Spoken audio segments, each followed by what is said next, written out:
அஸ்ஸலாமு அலைக்கும் ஃப்ரெண்ட்ஸ், எல்லாரும் எப்படி இருக்கீங்க? டெய்லி ஒரு ஸ்நாக்ஸ் ரெசிபி செஞ்சுட்ருக்கோங்க நம்ம சேனலில். இன்றைக்கி வந்து அந்த ஸ்நாக்ஸ் ரெசிபி சீரீஸில் இன்றைக்கி ரவையை வச்சு நல்ல ஒரு ஹெல்த்தான ஒரு ஸ்நாக்ஸ் ரெசிபி தான் இன்றைக்கி வந்து செய்ய போகிறேங்க. ஒரு 10 நிமிஷத்தில் நீங்கள் வந்து இதை ரெடி பண்ணிடலாம். இப்போ வாங்க அதை எப்படி செய்யலான்னு பார்க்கலாம். அதுக்கு வந்து ஒரு மிக்ஸி ஜாரில் ஒரு அரை கப்பு நம்ம வந்து கட் பண்ணி வச்சுருந்த தேங்காவும் 2 ஏலக்காய் ஃப்ளேவருக்கோசரம் போட்டு நல்லா அரைச்சி எடுத்துகிட்டு வந்து ஒரு பவுலில் ட்ரான்ஸ்ஃபர் பண்ணி வச்சிடலாம். நான் வந்து அரைச்சி எடுத்துகிட்டு வந்திருக்கேன். உங்கள்கிட்ட துருவல் இருந்தாலும் நீங்கள் வந்து அதில் வந்து துருவி எடுத்து வச்சுக்கலாங்க. இப்போ வந்து ஒரு பவுலில் நெய்ஸ் ரவா ஒரு கப்பு நான் வந்து எடுத்துக்கிறேன். நல்ல நெய்ஸான ரவாவை பார்த்து எடுத்துக்கோங்க. நீங்கள் அதே சமயம் உங்கள்கிட்ட பெரிய ரவா தான் இருந்தது அப்படின்னாக்கா நீங்கள் ஒரு மிக்ஸி ஜாரில் ஒரு ஓட்டிட்டு எடுத்துக்கோங்க. ஒரு 2 பல்ஸ் விட்டு எடுத்துக்கிட்டால் போதும். நம்ம அரைச்சி வச்சுருந்த தெருவிய தேங்காவை அதோடு சேர்த்துட்டு ஒரு கப்பு நெய்ஸ் ரவாவுக்கு ஒரு கப்பு நான் வந்து நாட்டு சர்க்கரை சேர்த்துருக்கேன். ஒரு 1/4 ஸ்பூன் தூள் உப்பு, 1/4 ஸ்பூன் சமையல் சோடாவும் சேர்த்து நல்லா ஃபஸ்ட்டு மிக்ஸ் பண்ணி விட்டுடலாம்.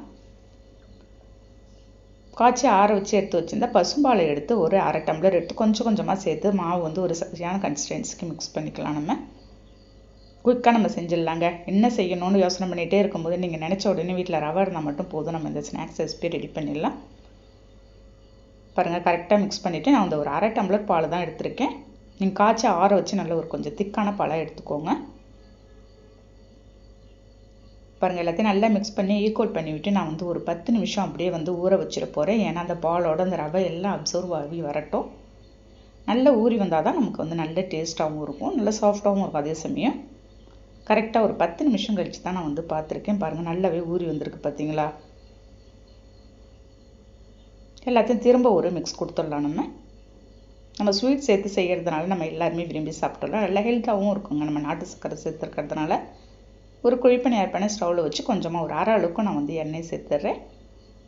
உங்கள்கிட்ட நெய் இருக்கோ பட்டர் இருக்கோ எது வேணாலும் நீங்கள் வந்து சேர்த்துக்கலாங்க. ஒரு 3/4 அளவுக்கு எடுத்து ஒரு ஸ்பூனால் எடுத்து அப்படியே நம்ம வந்து வச்சிடலாம். வச்சு லோ ஃப்ளேமில் வச்சுடுங்க. பட்டுன்னு உங்களுக்கு வந்து கருகுன மாதிரி ஆகிடும். அப்படியே திருப்பி போட்டு நம்ம வந்து எடுத்துட வேண்டியதுதாங்க. உடனே செஞ்சிடலாங்க. நீங்கள் வந்து உங்களுக்கு இது டைமும் ஆகாது இந்த ஸ்நாக்ஸ் செய்கிறதுக்கு. பாருங்கள், நான் இப்போ உடனே நான் வந்து திருப்பி போடும்போது லேசாக நமக்கு வந்து கருகுன மாதிரி லைட்டாக வந்துட்டுருக்கு பார்த்தீங்களா. அவ்வளோ இந்த அளவுக்கு வெந்தால் உங்களுக்கு போதும். உள்ளெல்லாம் நமக்கு ரவை எல்லாமே நல்லா வெந்தே வந்திருக்கும். எல்லாத்தையும் எடுத்து வச்சுரு. இன்னொரு பேட்ச் மட்டும்தான் எனக்கு வந்து வந்துச்சு. செகண்ட் பேட்சும் அதே மாதிரி எல்லாத்தையும் ஊற்றிட்டுருக்கேங்க. ஒரு கப் ஆஃப் காஃபியோட நீங்கள் வந்து இந்த ஸ்நாக்ஸ் ரெசிபி குழந்தைங்களுக்கோ இல்லாட்டி பெரியவங்களுக்கோ யார் கேட்டாலும் நீங்கள் வந்து ரெடி பண்ணி கொடுத்துலாம். இப்போ சூடாக எப்படி இருக்குன்னு நம்ம வந்து சாப்பிட்டு பார்க்கலாம். பாருங்கள், கையில் எடுக்கும்போதே நல்லா சாஃப்டாகவே இருக்குது. உள்ளேயும் நல்லா வெந்து வந்திருக்கு. அந்த இனிப்போடு சாப்பிட்றதுக்கு கண்டிப்பாக நீங்கள் வந்து இதை ட்ரை பண்ணி பாருங்கள்.